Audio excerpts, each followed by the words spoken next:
태평양 전쟁의 모든 전투를 영상으로 만들고 있는 이 채널에서는 현재 1143년 9월에 남태평양 솔로몬의 인근의 전투 경과를 살펴보고 있습니다. 6월 30일 연합군의 반격 시작 이래 치열한 전투를 펼치면서도 계속 밀리는 일본군은 솔로몬 제도와 동부 뉴기니의 남부, 중부 거점을 모두 포기하고 북쪽에 몰려 있으며 9월 23일부터 중부 솔로몬 제도의 일본군이 마지막 근거지인 콜롬방가라에 모여 북부의 부겐빌 섬으로 탈출하는 작전이 시작되었습니다. 지난 두 번의 영상에서는 현재 솔로몬의 전황과 거의 동시에 진행되었던 일본군 내부에서의 절대 국방권 설정과 관련된 논쟁, 그리고 남태평양 일본군 최대 근거지 라바울의 향후 작전에서의 운명에 대해 살펴봤습니다. 콜롬방가라에 모인 일본군은 1143년 9월 28일부터 철수 계획에 나와 있는 대로 상륙정을 타고 먼 바다로 나간 다음에 속도가 빠른 구축함에 옮겨 타고 안전한 후방으로 탈출할 계획이었습니다. 하지만 이렇게 탈출하는 병력은 일부에 불과했고 절대 다수는 속도가 느리고 위험한 대발동정에 의존해 북쪽에 있는 슈아즐 섬으로 가야 했습니다. 지난번에 뉴조지아 본섬을 장악한 미군이 벨라라벨라 섬을 장악함으로써 중간에 있는 콜롬방가라를 고립시키고 큰 전투 없이 철수를 유도하는 작전을 세웠다고 말씀드렸는데요. 하지만 미군은 이 해역에서 특히 야간에 콜롬방가라를 봉쇄하는 데 실패해서 일본군 구축함과 대발동정이 상대적으로 자유롭게 콜롬방가라로 올 수 있었습니다. 이때까지만 해도 아직 미 해군이 일본 해군보다 야간 작전에 상대적으로 능숙하지 않아 일본군을 완전히 봉쇄할 수 없었던 것입니다. 하지만 미군도 곧 일본군이 콜롬방가라에서 철수할 것이라는 걸 눈치챘고 해군 작전을 책임지고 있던 시어도어 윌킨슨 제독은 함정들을 콜롬방가라 해역으로 보내 이를 막기로 결심했습니다. 미 해군 제독이었으면서 유명한 역사가인 세뮤얼 엘리엇 모리슨에 의하면 윌킨슨 제독이 태평양에서 미군의 리프로깅, 즉 섬 건너뛰기 전략을 확립하는 데 큰 역할을 했다고 말하고 있습니다. 하지만 본인의 전략이 잘 먹히지 않는 이 해역에서 윌킨슨 제독은 일본군의 대규모 탈출을 막아야 했습니다.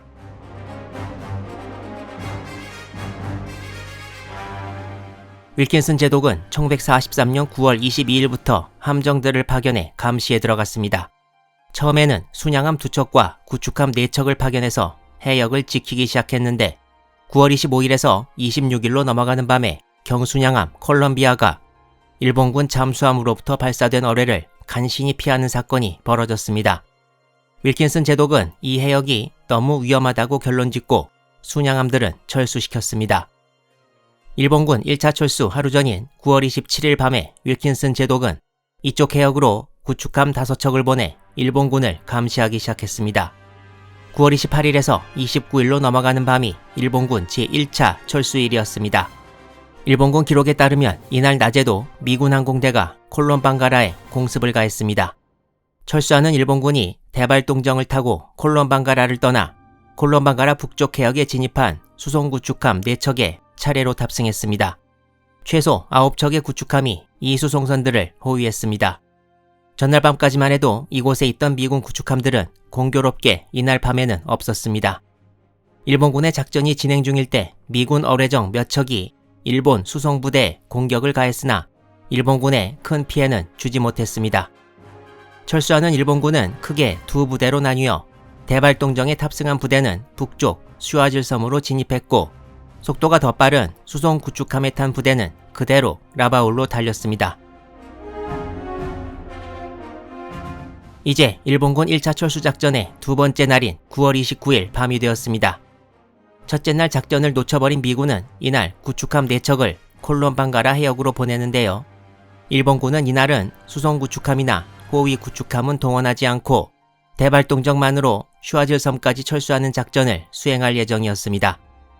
콜롬방가라에서 슈아즐 섬의 목적지까지는 직선거리로 약 60km가 되는데요.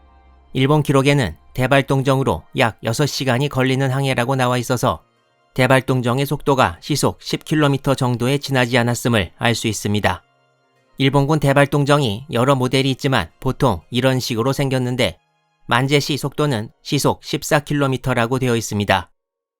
일본군 기록에 이날은 달이 매우 밝았다고 되어 있는데요. 출발 후 2시간인 오후 8시까지는 아무 일 없이 북진을 계속했습니다. 하지만 이때 미군이 이 해역에 파견한 구축함 4척이 나타났습니다. 일본군 기록에는 구축함 3척, 경순양함 1척이 나타났다고 되어 있고 어뢰정 2척도 같이 나타나 일본 수송부대에 공격을 가했습니다. 대발동정들은 대형을 풀고 회피기동을 하면서 속도를 높였습니다. 미 함대는 일본 수송부대에 사격을 가했으나 정확성이 한심한 수준이어서 당시 일본군 지휘관이 적의 사격이 졸렬하다고 말했다는 기록이 있습니다. 여기서 졸렬하다는 건 서투르다, 형편없다, 뭐 이런 뜻으로 보면 될 것 같습니다. 1943년 9월만 해도 아직 미 해군이 야간 전투에 어느 정도 약한 모습이 나오는 건데요. 대발동정들은 미 함대의 공격을 피하면서 2시간여 항해를 계속했고 휴아즈 섬이 저 멀리 보이는 곳까지 접근하자 미군의 공격이 멈췄다고 합니다. 이렇게 9월 28일 밤과 29일 밤에 걸쳐서 이루어진 일본군의 콜롬방가라 1차 탈출 작전은 큰 피해 없이 무사히 완료되었습니다. 그리고 여기서 일본군 기록에서 볼 수 있는 일본군의 특이한 점이 하나 눈에 띄는데 일본군은 후퇴라는 단어를 쓰지 않고 진로를 바꿔서 간다는 뜻의 전진이라는 단어를 썼다는 것은 이전에도 말씀드린 적이 있습니다. 당시 콜롬방가라에서 퇴각하던 일본군도 콜롬방가라에서의 전진이 패퇴가 아니라 다음 작전을 준비하는 것이라는 관념을 철저히 했다고 전하는데요. 이렇게 생각을 해서 그런지 몰라도 당시 퇴각하던 일본군 병사들의 사기가 매우 왕성했다고 기록되어 있습니다. 이게 기록만 이런지 실제로 그랬는지는 알 수가 없는 대목입니다. 그리고 일본군은 이 시점에서 고민에 빠지게 됩니다.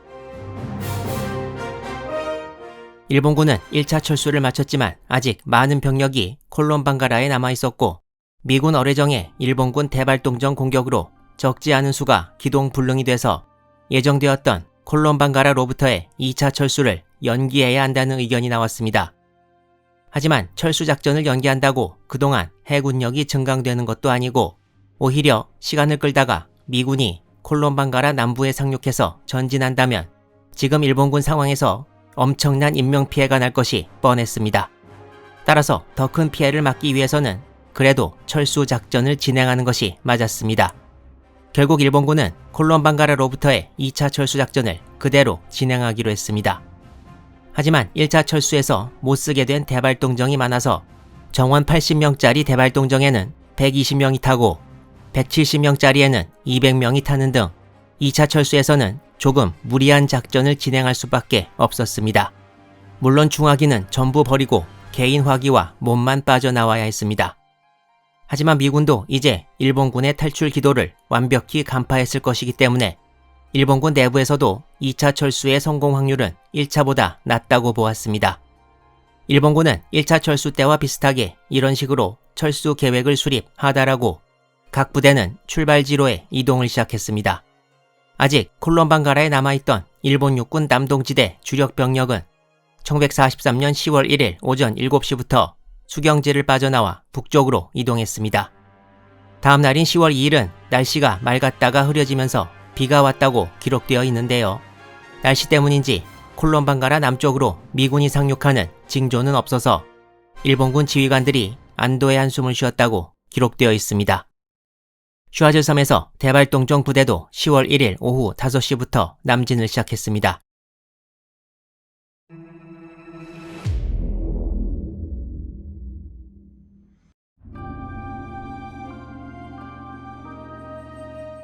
단정부대가 휴아즈 섬에서 남진해서 콜롬방가라로 다가온 지 2시간 30여 분 지난 1일 오후 7시 30분경 좌연에서 약 10km 떨어진 해상에서 미 함대가 목격되었고 곧이어 미 함대의 함포 사격이 시작되었으며 이 상황은 미군 기록에도 나와 있습니다.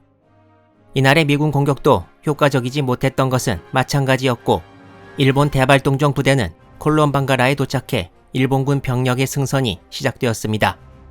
이 병력들은 하루가 지난 10월 2일 밤 콜롬방가라 탈출을 시작했습니다. 일본군은 수송 구축함들이 병력을 싣고 호위 구축함들이 호위했는데 하루가 지나 다시 찾아온 미군 구축함들이 나타나 일본 선단에 공격을 가했습니다. 하지만 미군은 여기서도 일본 대발동정과 구축함들을 경멸하는 데 실패했습니다. 이제 일본군 일부는 라바울로 직행했고 나머지는 슈아즐섬에 도착했는데요. 일본군 작전 지도에 나와 있는 탈출 정박지에 나와 있는 병력 숫자를 전부 합하면 총 13,691명이 콜롬방가라에서 탈출을 시도했는데 일본군 기록에 이 작전에서의 전사자는 육군과 해군을 합쳐 약 370명이었다고 기록되어 있습니다. 그러니까 콜롬방가라 철수작전은 예상외로 완전히 성공한 셈이라고 할 수 있습니다.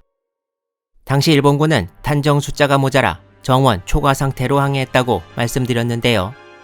단정을 운영하는 단정부대 측에서는 이렇게 많이 타는 건 우리 뜻이 절대 아니니까 침몰해도 우리한테 책임을 묻지 말라고 말할 정도였다고 기록되어 있습니다. 일본군 단정부대는 이렇게 정원 초과로 인해 항해에 어느 정도 지장을 받았고 또한 탈출 루트가 뻔해서 미 함대의 공격에 매우 취약한 상황이었습니다. 하지만 미군은 레이더까지 가지고 있는 구축함들을 동원했음에도 일본 철수선단을 제압하지 못해 야간 전투에서의 한계를 여실히 보여줬습니다. 미군으로서는 매우 아쉬운 결과라고 할 것입니다.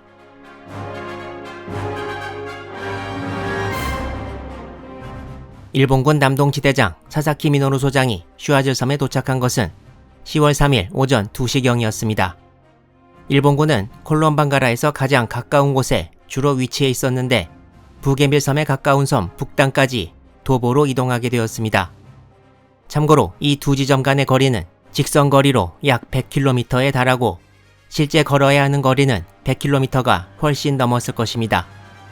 부상자 혹은 몸이 안 좋은 사람은 단정을 이용해 이동하게 되었습니다. 슈아즐섬도 이 지도에는 하얗게 나와 있지만 실제 위성 사진을 보면 솔로몬 제도의 다른 섬과 똑같이 좁은 해안길에서 조금만 들어가면 정글이고 더 들어가면 대책 없는 산지에 험한 지형이 이어지는 곳이었습니다.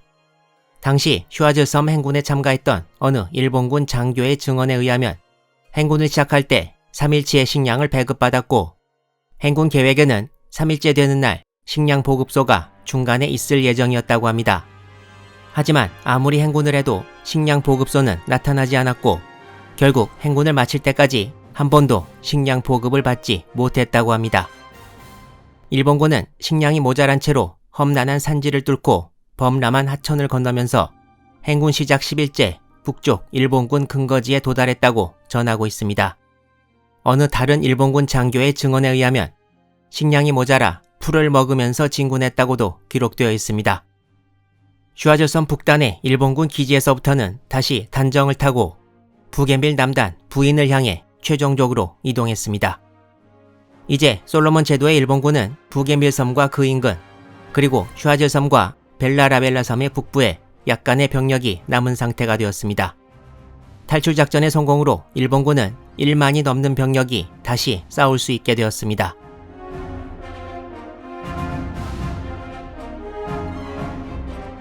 일본군의 뉴조지아 방면 방위부대를 남동지대라고 칭했고 남동지대장이 이 채널에서 많이 등장한 사사키 미노루 소장입니다. 사사키 소장과 남동지대 지휘부는 1943년 10월 4일 저녁 슈아즐섬을 출발해 다음 날인 10월 5일 오전 4시 30분 부인에 도착했습니다. 남동지대 지휘부는 오전 8시 부인에서 북쪽으로 약 5km 지점에 위치한 제17군 사령부에 도착했습니다. 중부 솔로몬 방위부대가 남동지대였는데 중부 솔로몬을 전부 포기한 지금 남동지대를 따로 놔둘 필요는 없었습니다. 남동지대 사령부는 10월 5일 오전 4시 30분부로 제17군의 직할로 들어가게 되었고 이후 지대 전체가 해산 명령을 받았습니다. 이로써 1943년 6월 30일 연합군의 카트윌 작전 시작 이후 뉴조지아에서 생각외로 잘 싸워서 미군에 많은 피해를 남긴 남동지대는 역사 속으로 저물게 되었습니다. 남동지대장 사사키 미노루 소장은 이후 라바울의 제8방명군 사령부로 가게 되는데 이후 그곳에서 종전을 맞았습니다.